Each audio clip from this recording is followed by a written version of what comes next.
Well, thank you very much, Mr. Chairman, and Secretary Kerry. As a ranking member of the Foreign Affairs Committee and as a longtime supporter of yours, I'd like to welcome you to the Foreign Affairs Committee today, the first time you're joining us in your new capacity. At the outset, I'd like to express my condolences on two recent tragedies. First, the death in Afghanistan of Ann Smettinghoff, a young Foreign Service officer who was by all accounts a rising star. And secondly, the bombings at the Boston Marathon in your home state of Massachusetts. Mr. Secretary, you're here at a time when the United States faces an increasing number of difficult and complex challenges around the world.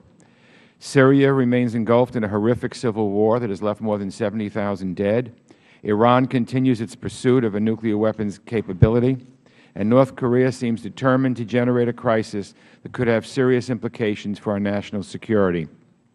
The primary purpose of today's hearing is to assess how the President's fiscal year 2014 international affairs budget responds to the threats and opportunities we face as a nation.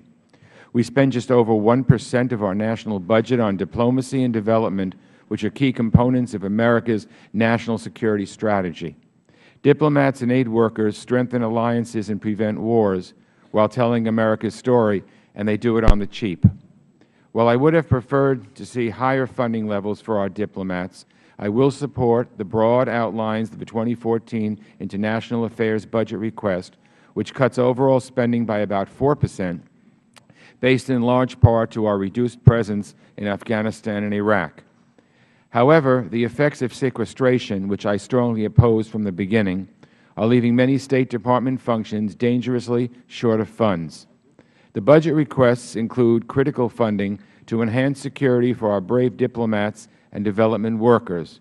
We should act as soon as possible to implement the recommendations of the Accountability Review Board for Benghazi and fund the State Department's security proposal. I am also pleased that the budget request continues to provide robust funding for PEPFAR and the Global Fund, maintaining U.S. leadership in global health.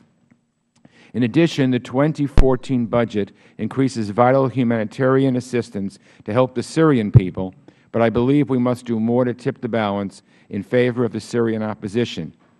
I recently introduced the bipartisan Free Syria Act, which provides a comprehensive strategy to end the conflict in Syria. This includes the arming of carefully vetted members of the Syrian opposition committed to a peaceful, democratic Syria.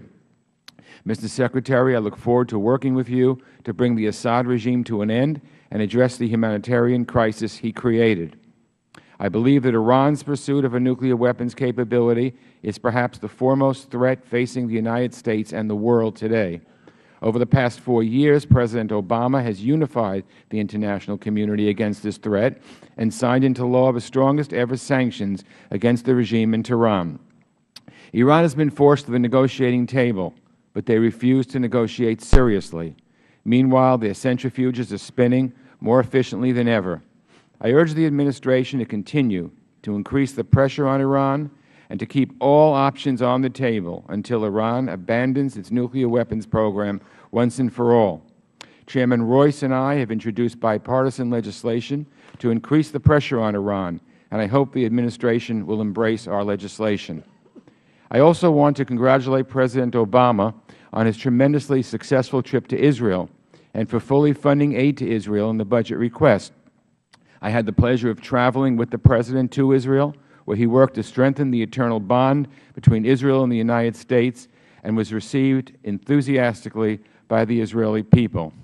Mr. Secretary, Israel has repeatedly emphasized that it seeks unconditional, direct negotiations with the Palestinians, and I applaud the Administration for urging the Palestinians to accept that offer.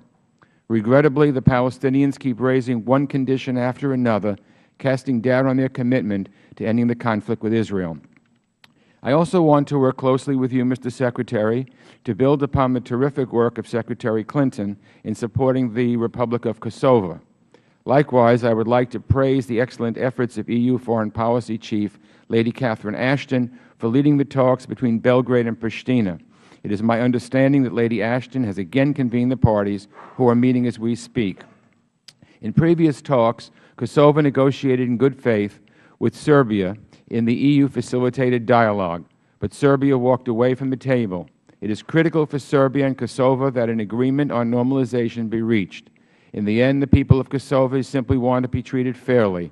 Just like their Balkan neighbors, their future requires a clear path into NATO and the EU, and the 5 EU holdouts should finally recognize Europe's newest country. I thank you, Mr. Chairman, and I look forward to Secretary Kerry's testimony.